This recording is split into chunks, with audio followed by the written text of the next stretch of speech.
Pertanyaan, bolehkah bagian fisabilillah dari zakat untuk membangun sarana pendidikan, masjid dan lain-lain? Ditunggu Ustadz jawabannya. Aduh, yuk magajong maksa deh. Kaos nusok mare pulsa wae ka Ustadz teh. Ya. Ada orang yang terus rajin, ada SMS, ada WA, rajin teh Pak. Ya, karena mungkin ada beberapa kesibukan, saya belum sempat jawab. Seminggu 2 minggu baru saya buka. Lupanya sudah diakhiri. Memang pertanyaan saya tidak berkualitas sehingga Ustadz tidak berkenan menjawabnya. Gak apa-apa, terima kasih. Nah, jeung teu ngamodal, jeung pundungan. Nah, ini kitu-kitu teh jadi jamaah teh. Aduh, tapi dia muslim, Pak. Masuk.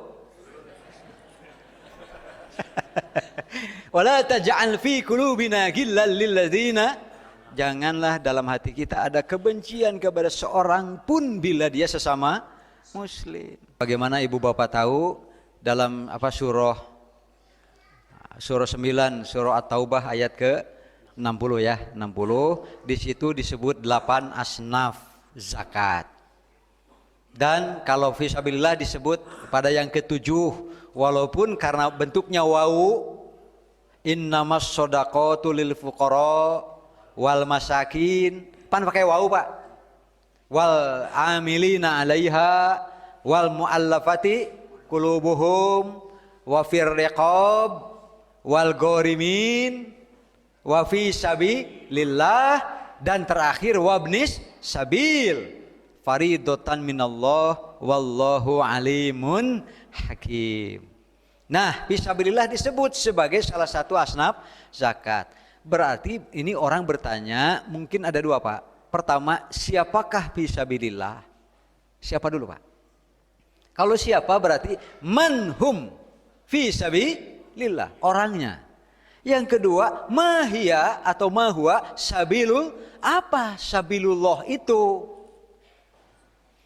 Maka sabilullah, beberapa tafsir pernah saya baca dulu, umpamanya tafsir At-Tabari, beliau mau mengkhususkan saja fisabilillah adalah ghazwah fisabilillah, perang fisik orang muslim dengan orang kafir.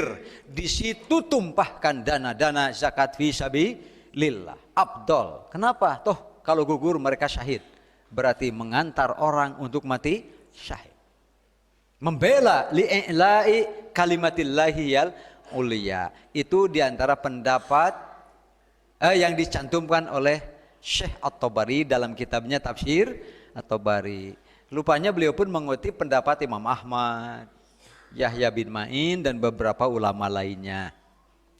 Tetapi kitab-kitab yang lebih ke sini seperti Al-Manar, Al-Maraghi dalam tafsirnya beliau justru lebih luas mengartikan makna fisabilillah. Tetapi fisabilillah yang paling pokok adalah orang yang berkegiatan fisabilillah.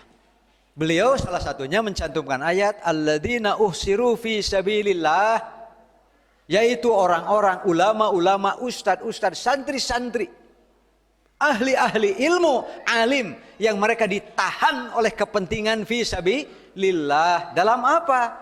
Makanya ayat walaula nafaro min kulli firqah, ya kan?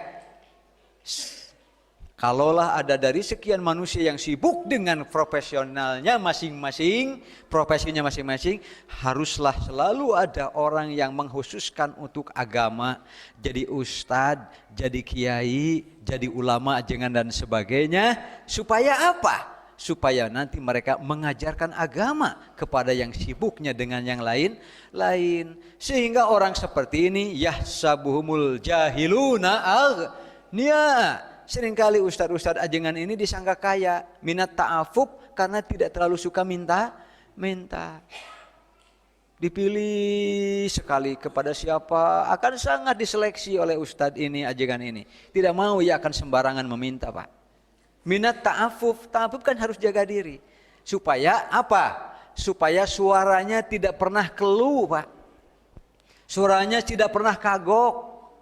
Iya teh zakat teh rek nyebut wajib kamari geus mere duit Pak. Nya Bapak mah bade zakat mangga, tapi nanti doraka Pak. Nanti yang diterimanya adalah samanan qalila. Walhasil dari gabungan berbagai pendapat, karena kalau tekstual menunjuk salah satu tidak ada, cuma dari kumpulan-kumpulan pendapat intisari dari ayat dan hadis, fisabilillah yang paling pokok, utamakan orang yang berkegiatan. Baik itu dalam bentuk perang secara fisik atau kegiatan-kegiatan lainnya yang li'i'la'i kalimatillahi hiyal uliya, meninggikan kalimat Allah. Apa yang paling ruh daripada meninggikan kalimat Allah? Kalau sekarang ditanya, bolehkah fisabilillah ini untuk masjid? Masjid ini batu bata, Pak. Bisa dipaham ya? Maka menjadi tidak boleh bila orang yang berkegiatan, terutama yang menghidupkannya. Apa yang menghidupkan masjid, Pak? Sekali lagi, apa yang menghidupkan masjid?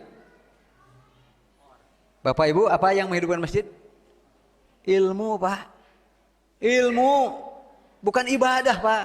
Karena ibadah mah ada yang sunnah, ada yang bid'ah, ada yang masjid rusak karena bid'ahnya penuh.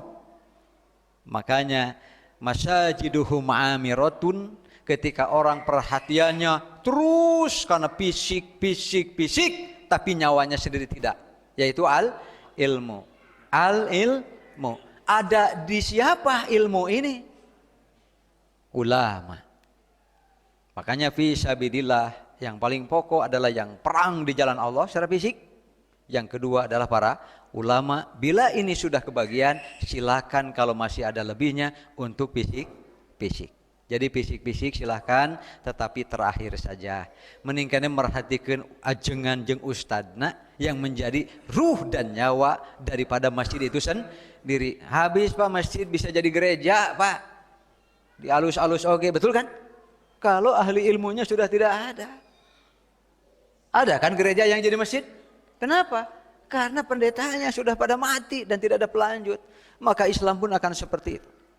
Innallaha la yakbidul ilma intiza'an walakin yakbidul ilma biqabdil ulama. Nanti Bapak Ibu baru merasa dan tahu rasanya kita tidak ada ulama lagi. Sekali lagi, bisa fisabilillah pada zakat diambil untuk membangun fisik, baik itu sarana pendidikan, tetapi ini harus menjadi yang nomor 3. Yang pertama, perang fisabilillah kalau ada. Kalau tidak ada, cari ulama-ulama, santri-santri, siapapun yang bersemangat ilmunya, tetapi li'i'la'i kalimatillahi yal ulia, yang akan menghidupkan masjid. Demikian, terima kasih. Aku qouli hadza wa astaghfirullaha li wa lakum wal afu minkum. Wassalamualaikum warahmatullahi wabarakatuh.